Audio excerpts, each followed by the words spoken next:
Hi guys. The story that I wanted to share with you today was from a time in my life when I felt like I visibly heard God talking to me. And there's a little bit of backstory to it. I grew up in a home that was Christian family, loving, but my father had made a lot of poor choices, and he chose to leave our family. He had another family, and he chose to go with them. And I had a lot of trust issues and problems because of that. And I didn't really feel like I blamed God, but I went through a lot of different things of putting my trust deeper in something else than I realized. And I remember I was like 15 years old when all of this happened, when it first started. And I remember thinking, at that age you have a lot of friends, and, you do things with your friends, and your friends are really important. And so I feel like I focused on my friends, and because first I had my family was kind of like a priority, but that kind of seemed to fall apart. So I put a lot of energy and focus on my friends. And then it seemed like that kind of fell apart a little bit too, as teenagers just do stupid things, and kind of lost that larger circle that I had, and I just had a couple smaller circle of friends left. And then I felt like I ended up homeschooling. I had some other friends that were homeschooled, and I ended up homeschooling instead. And in our house, we had a beautiful home that my father had built. We had a pretty big family, so there was always lots of people in and out of our house. So I had this big home, and I just put a lot of energy and maybe security in my home that we had. Well, we ended up losing the home because my dad had made payments that he told my mom that he was making, which, it's different. That's a different story. But we ended up losing the home, and we moved on the other half of the property. We had a couple renovated apartments actually in a barn. Like, literally, it looked like a barn outside of the apartments. And we ended up moving onto that side of the property, so we lost our home. And I felt like through that, God was kind of, things were getting stripped away that I might have been putting more importance in my misunderstanding as a teenager. So I kind of worked through all of that, and I was involved in the church. I was at this, as the years had gone by, when I became 18, and then I, graduated, and I started doing more to serve in the church and get involved in different ways. And I was helping with our youth group, and so everything was going pretty good. I was, solid in my relationship with Christ. And we took our kids to a summer camp. Or I'm not sorry, if they had a summer camp, we took our kids to the winter camp. And it was just a weekend getaway called Circle C Ranch in Arcade, New York. And the owner of it, name was Wes, grizzly guy, just really gruff, heart of gold. And his sons, Wes and Wayne Aram, would work with, they kind of did more at that point because their father was getting older, but he was still involved. Anyway, so I remember him coming up to me one time when I was in the one lounge area, and totally out of the blue asked me, he's like, "Do you have a boyfriend?" And I was just like, I don't know who this crazy guy is.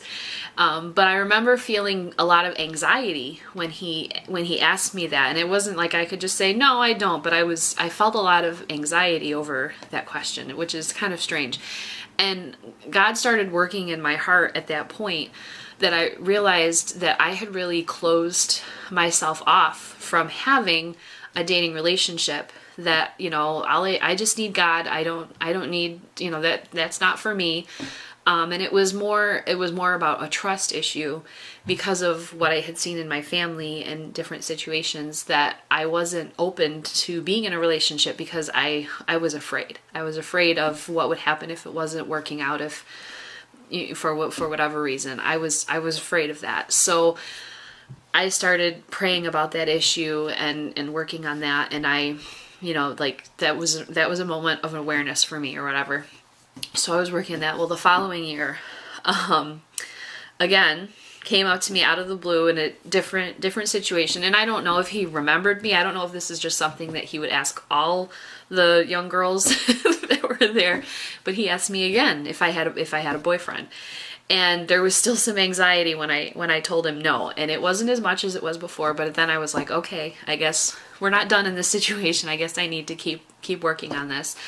And through that, I had started to become better friends with Matthew. I was still working at the church. He had come back. We grew up at our church together. He had come back from college and started working at seminary and started working at our home church at Hess Road. So we were just becoming kind of friends from things that we were doing at church. And at this point throughout this year, we started dating in that fall. And I remember when he asked me, like, and this was in like July, so this is like 7 months later, where I had still been processing through all of this, and I was like, okay, well, not quite, I'm not ready for that yet, but yes, but we can't tell people that we're dating or whatever, and so I continued to work through that. Well, I really wanted Matthew to come to the youth camp with us again the following year, because I really wanted him to meet Wes. I wanted to introduce to him the man that really made it possible for my heart to be open to being in a relationship. And at this point, we had been together for like a year and a half, and I knew that he was the man I wanted to marry. And I was starting to get a little bit of anxiety about, okay, God, like I've opened my heart up like you wanted me to. What are you going to do with that? Are you going to take that away? I'm not sure. I'm really scared. And that summer that winter at camp, when I brought Matthew to meet Wes, we were in the service, and I was just kind of pouring my heart out to God of just thanking him for everything that he'd done for me, and of being afraid. And I heard God tell me that by the end of this year, this was in January of 2008, he said to me, by the end of this year, you will have a ring on your finger. And I was like, really? Seriously, God? And he said, yes, by the end of this year, you will have a ring on your finger. And it was just a very strange, because I don't know how many times in my life. I think that was the most clear time where I knew that this is what God was telling me. It wasn't like it was just through coincidence or me trying to discern his will. I really felt like he audibly told me that this was what was going to be happening. And sure enough, it was in October. He ended up proposing to me October 17th, and we actually got married December 31st of that same year.